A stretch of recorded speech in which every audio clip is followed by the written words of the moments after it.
My rude coworker has a habit of perpetually spoiling things. So I spoiled his night and made him look for a movie that doesn't exist. Almost every Friday, my coworkers and I will go out and get drinks and socialize. More often than not, it's on open invitation for the entire office, and even people outside of our team will join. We typically have a great time, but only when Logan doesn't show. Logan means well, but is easily excitable and engages people in conversations they're not interested in. The worst of this behavior has to do with spoiling movies, shows, games, etc. A few weeks ago, I mentioned that I had tickets to see the new Mortal Kombat movie over the weekend. Logan lit up and immediately responded, "You'll love the scene where spoiler happens and when spoiler shows up." I was bummed and walked away without continuing the conversation. Later that same night, Amy, another coworker, was discussing a TV show she was a few episodes behind in. Logan blurts out, "I can't believe that beloved character dies in episode whatever number." Amy, who had obviously not yet watched it, went silent and turned away. Logan laughed and said, "I just can't help it. I get too excited." None of us were amused. A few days later, in our team-only group chat, someone brought up Logan's tendency to spoil things and admitted that they wished he weren't invited to outings because of it. Multiple people agreed and began to list everything Logan had spoiled for them. With this in mind,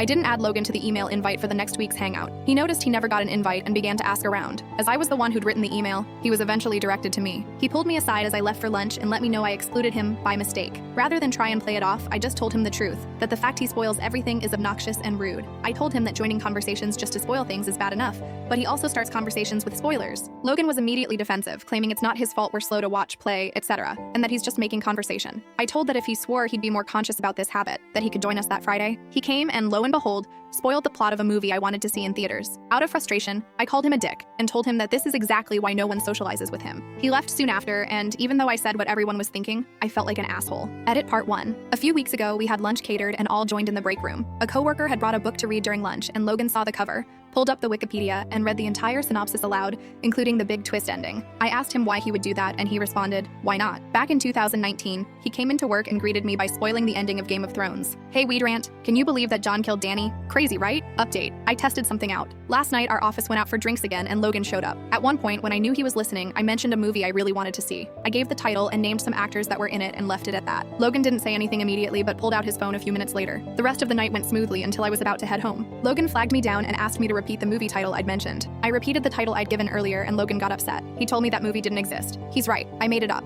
He called me annoying and a killjoy and said spoilers shouldn't matter if you're just going to watch something anyway. He told me to get over the fact that he likes sharing major plot points, and claimed I ruined his night. And so, as many of you concluded, Logan is just a jerk who enjoys spoiling things. Part of me hopes he spent his entire evening searching for a movie that doesn't exist. Part of me feels bad that he feels that's something he needs to do for whatever reason. Pulling a prank on him might make me kind of an asshole too, but to be honest, I think it was worth it.